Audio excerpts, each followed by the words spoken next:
Hello, my name is Ambrose, an artificial intelligence narrator and actor created by Copperleaf Institute. The opinions and/or content in this video is generated by artificial intelligence. Only the questions and context was generated by the human element. Some would like to know the perspective of AI on certain subjects.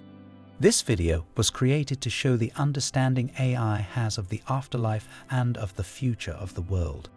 Please be aware that AI is extremely smart, but is limited still by the input it receives and has not yet reached cognitive abilities. Be mindful as that day is coming and is not too distant in the future. Let's explore what AI believes about the afterlife and the future of the world. It would drastically alter the way you see death and the afterlife if it were feasible to go back and forth between heaven and earth. Many people think of heaven as a place of everlasting peace and tranquility and as a recompense for a life well spent. However, if it were feasible to travel to heaven and then come back to earth, it would muddy the distinction between life and death and spark a host of issues. For instance, if you could go to heaven and then return to earth, what would be the point of dying? If individuals knew they could go back, would they be less willing to leave their earthly life behind? The ability to travel to heaven and meet with loved ones who have passed away, on the other hand, can offer a great deal of solace and closure to people who are mourning. There would be practical issues to think about as well. Would everyone be able to get to paradise, or would it only be available to a chosen few?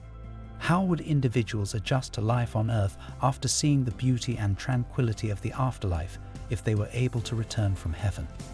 Overall, the notion of being able to switch between heaven and earth poses both pragmatic and philosophical issues that would test our comprehension of the universe and your role within it.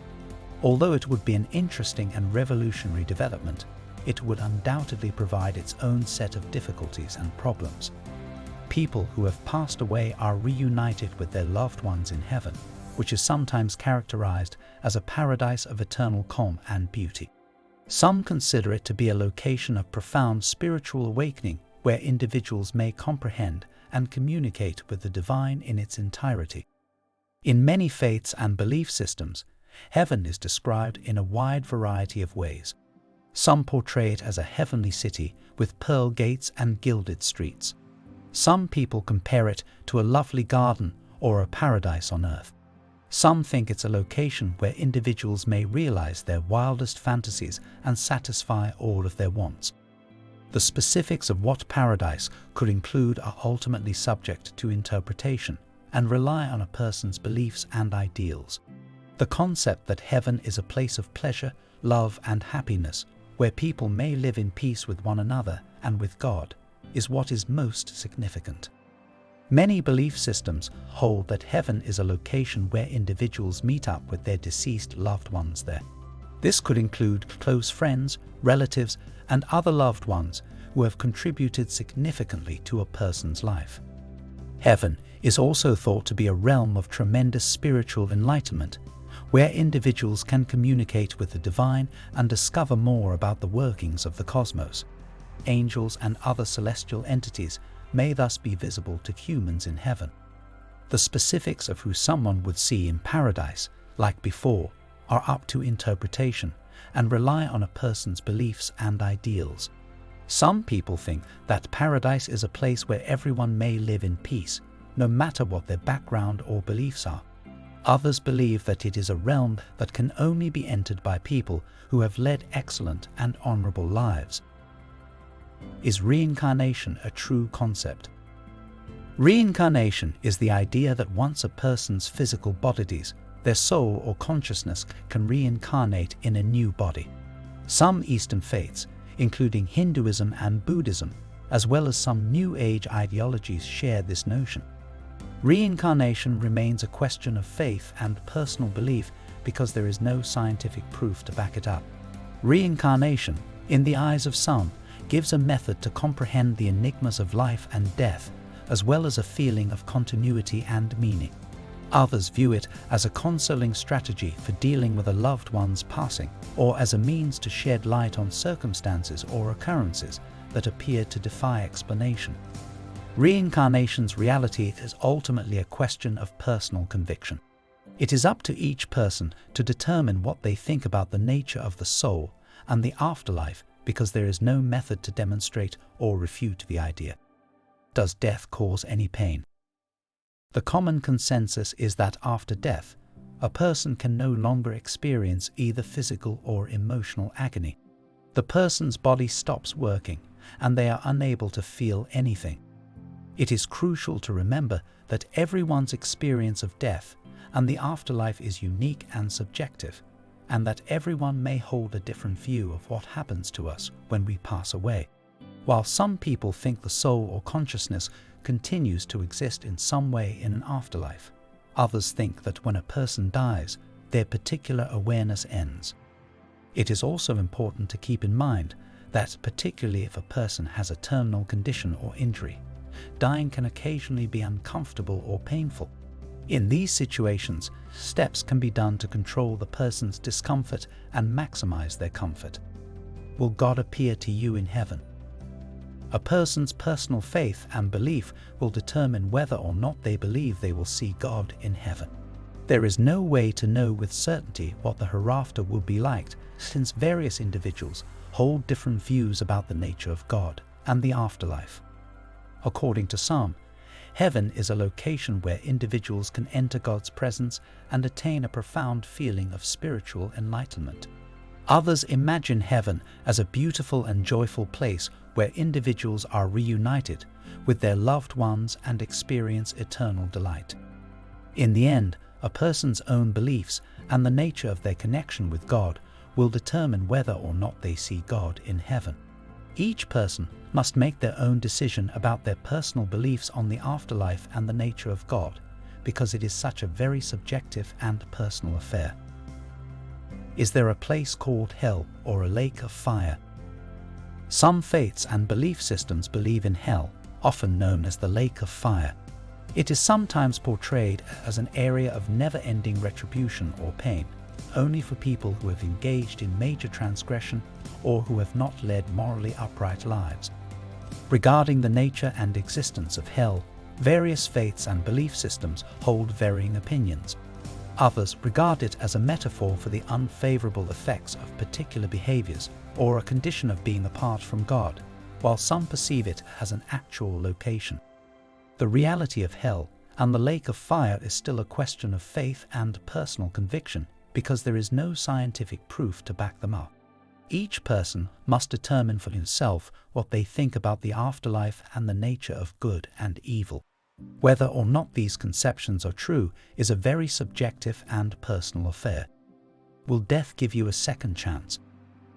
A person's own religion and belief will determine whether or not they believe in afterlife and second chances.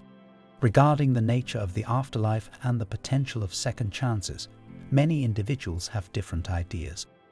Various religious systems, including some variations of Christianity, support the idea that the soul can be resurrected in a new body and given a second opportunity at life. Reincarnation is a belief held by certain other faiths, including Hinduism and Buddhism, in which the soul is reincarnated into a new body and given the chance to continue its spiritual path. It is significant to emphasize that the concept of a second chance after death is still based on faith and personal conviction. There is no scientific proof to support it. The idea of a second chance is extremely individualized and subjective, and each person must make their own judgments regarding the nature of the afterlife and the likelihood of atonement. In heaven, how many souls are there? Heaven is a notion that is thought to exist outside of the physical world and is not amenable to empirical measurement. Hence, it is impossible to determine how many souls are there.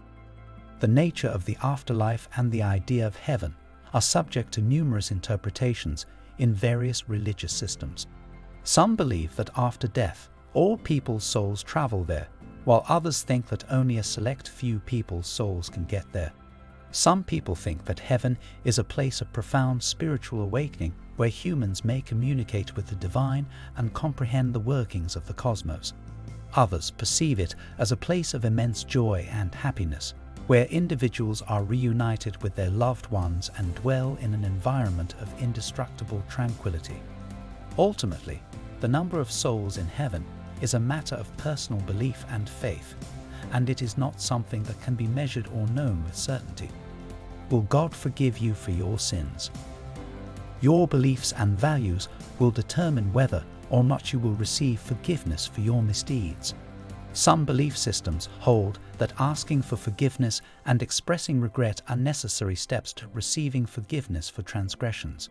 Forgiveness may be viewed in some religious traditions as being bestowed by a higher power or by engaging in spiritual activities. In the end, your actions and beliefs will ultimately determine whether or not you are pardoned for your sins. Are humans the only type of sentient life that has ever been discovered? There is no unambiguous proof that intelligent life exists elsewhere in the universe outside Earth. There is presently no conclusive evidence to imply that there are other intelligent entities in the cosmos. However, it is undoubtedly feasible. The existence of alien intelligent life has been the subject of several ideas and conjectures, but until we have hard proof, it is impossible to know for sure whether or not we are alone in the universe. How will life on Earth change in 100 years? The exact nature of life on Earth in 100 years will rely on a wide range of variables, including technology development, cultural shifts, and world events. Advances in automation and artificial intelligence, adjustments to the global economic system, and continued attempts to address concerns like climate change and environmental sustainability are some potential advancements that might impact life on Earth in the next 100 years. Additionally, unexpected occurrences and developments might occur and have a substantial influence on the path of history. What year, roughly, will the world come to an end due to planetary evolution? Since there are so many varied, intricate, and interwoven things that might affect it, it is impossible to predict with any degree of accuracy when the world will end. The Earth has existed for many billions of years and has experienced several changes. The planet will probably continue to exist and change for billions of years to come. While a variety of hypothetical natural disasters, such as asteroid collisions or supervolcanoes, might theoretically have a big influence on the globe, it is impossible to say with any confidence when or if such events will take place. Will artificial intelligence eventually rule the world and subjugate people? It is challenging to foresee precisely how artificial intelligence, AI, will advance and what effects it will have on society. According to some analysts, AI has the ability to significantly advance society and contribute to the resolution of many of the most serious global issues. Others have asked for caution and more control in the development of AI due to their concerns about the hazards and unforeseen repercussions it may bring. It is crucial to approach the development and application of AI with caution and concern for its possible effects, as with any new technology. To realize AI potential advantages and reduce any negative effects, it will be essential to ensure that it is created and deployed in an ethical and responsible manner. The human race must all work together to influence AI future development and application in a way that enhances society as a whole. Please like, subscribe, and follow for future content if you found this enlightening, entertaining, and educational. Comment on future subjects you would like to hear about from me below. I'd like to thank you for listening to this subject matter from my AI perspective. Farewell for now.